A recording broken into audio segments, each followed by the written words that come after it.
Hi friends, இன்னைக்கு ரொம்பவே டேஸ்டியான முட்டை குழம்பு தாங்க பார்க்க போகிறோம். சாதத்தோட, சப்பாத்தி, பூரி, இட்லி, தோசையோட எல்லாம் வச்சு சாப்பிட அட்டகாசமாக இருக்குங்க. பரோட்டாவோடவும் வச்சு சாப்பிட்லாம், புலாவ் வெரைட்டிஸோட சைட் டிஷ்ஷாகவும் வச்சு சாப்பிட்லாம். செம்ம டேஸ்ட்டாக இருக்கும். இப்போ இந்த டேஸ்டியான முட்டை குழம்பை எப்படி செய்கிறதுன்னு பார்க்கலாங்க. பேனில் ஒரு டேபிள் ஸ்பூன் ஆயில் சேர்த்துக்கலாம். 1 டீஸ்பூன் ஜீரகம், 1 டீஸ்பூன் சோம்பு சேர்த்துக்கலாம். 1 டீஸ்பூன் குருமிளகு ஆட் பண்ணிக்கலாங்க.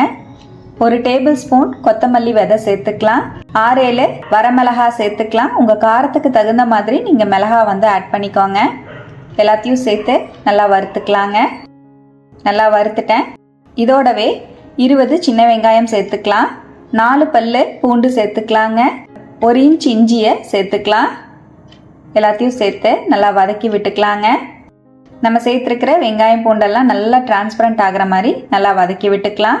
இதோடவே ஒரு கொத்து கருவேப்பிலை சேர்த்துக்கலாங்க. நல்லா வதக்கிக்கலாம். வெங்காயம் நல்லா வதங்கிடுச்சு. இதோடவே 2 டேபிள் ஸ்பூன் அளவு துருவின தேங்காய் சேர்த்துக்கலாங்க. தேங்காவையும் சேர்த்து நல்லா வறுத்துக்கலாம். தேங்காவோட ஈரத்தன்மையெல்லாம் போயிட்டு நல்லா வாசம் வர அளவுக்கு வறுத்துக்கலாங்க. ஒரு 1/2 டீஸ்பூன் மஞ்சள் பொடி சேர்த்து நல்லா கலந்துக்கலாம். தேங்காய், வெங்காயம், பூண்டு எல்லாமே நல்லா வறுபட்டுருச்சுங்க. இப்போ நம்ம வறுத்து வச்சிருக்கிற மசால் பொருட்களை நான் அப்படியே மிக்ஸி ஜாருக்கு மாற்றிக்கிறேன். நல்லா ஆறுனதுக்கு அப்புறமா தேவையான அளவுக்கு தண்ணி சேர்த்து நைஸாக அரைச்சி எடுத்து வச்சுக்கலாங்க. இந்த மாதிரி வறுத்து அரைச்சி மசால் சேர்த்து முட்டை குழம்பு செய்யும் போது டேஸ்ட் ரொம்பவே சூப்பராக இருக்குங்க. இப்போ குழம்பு செய்யறதுக்காக சட்டியில் 1 டேபிள் ஸ்பூன் ஆயில் சேர்த்துக்கலாம். சின்னதாக 2-3 துண்டு பட்டை, 5 கிராம்பு, 2 ஏலக்காய் சேர்த்துக்கலாம். 1 பிரியாணி இலை ஆட் பண்ணிக்கலாம். 5-6 சின்ன வெங்காயத்தை 2-2 கட் பண்ணிட்டு சேர்த்துருக்கேன். 1 கொத்து கருவேப்பிலை சேர்த்துக்கலாம். நல்லா வதக்கி விட்டுக்கலாங்க.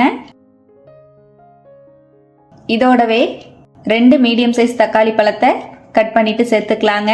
தக்காளியை சேர்த்து நல்லா வதக்கிக்கலாம். 1/2 டீஸ்பூன் உப்பு சேர்த்துக்கலாம். உப்பு சேர்த்து வதக்கும் போது தக்காளி சீக்கிரமாவே சாஃப்ட் ஆயிருங்க. உப்பு சேர்த்து நல்லா வதக்கிட்டேன். இந்த அளவுக்கு தக்காளி நல்லா சாஃப்ட் ஆனதுக்கு அப்புறம் நம்ம அரைச்சி வச்சிருக்கிற மசாலா பேஸ்ட் சேர்த்துக்கலாம். நல்லா நைஸாக அரைச்சிட்டு சேர்த்துக்கோங்க. மசாலா பேஸ்ட்டையும் சேர்த்து 1 நிமிஷம் போல நல்லா கலந்துக்கலாம். நல்லா ஹை ஃப்ளேமில் வச்சு கலந்து விட்டுக்கோங்க. நல்லா இந்த மாதிரி கலக்கும் போதே ஆயில் எல்லாம் சைடெல்லாம் செப்பரேட் ஆகி வரும். இப்போ நல்லா கலந்துட்டேன். இதோடவே குழம்புக்கு தேவையான அளவுக்கு தண்ணி சேர்த்துக்கலாம். மிக்ஸி ஜார் அலசி நான் ஒரு 2 கப் அளவுக்கு தண்ணி சேர்த்துருக்கேன். நல்லா கலந்து விட்டுக்கலாங்க. தேவையான அளவுக்கு உப்பு சேர்த்துக்கலாம். 1 டீஸ்பூன் சால்ட் ஆட் பண்ணிக்கிறேன். நல்லா கலந்துக்கலாம். ஹை ஃப்ளேமில் வச்சு குழம்ப நல்லா கொதிக்க வச்சுக்கலாங்க. இப்போ பாருங்கள், குழம்பு நல்லா கொதி வர ஆரம்பிச்சிருச்சு. நல்லா கலந்து விட்டுக்கலாம்.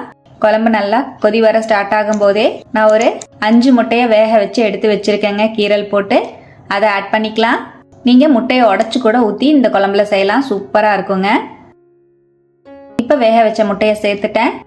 இப்போ முட்டை சேர்த்ததுக்கப்புறம் மீடியம் ஃப்ளேமில் ஒரு 10 நிமிஷம் அப்படியே விட்டுருங்க. நல்லா குழம்பு கொதிக்கட்டும். இப்போ பாருங்கள், மீடியம் ஃப்ளேம்லேயே ஒரு 10 நிமிஷம் போல் குழம்பு நல்லா கொதிக்க வச்சுக்கிட்டேன்.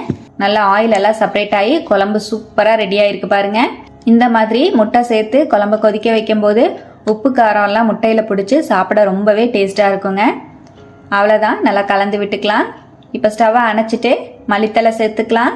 நல்லா கலந்துருவோம். அவ்வளோதாங்க, ரொம்பவே டேஸ்டி அண்ட் சிம்பிளான முட்டை குழம்பு சூப்பராக ரெடி ஆயிடுச்சுங்க.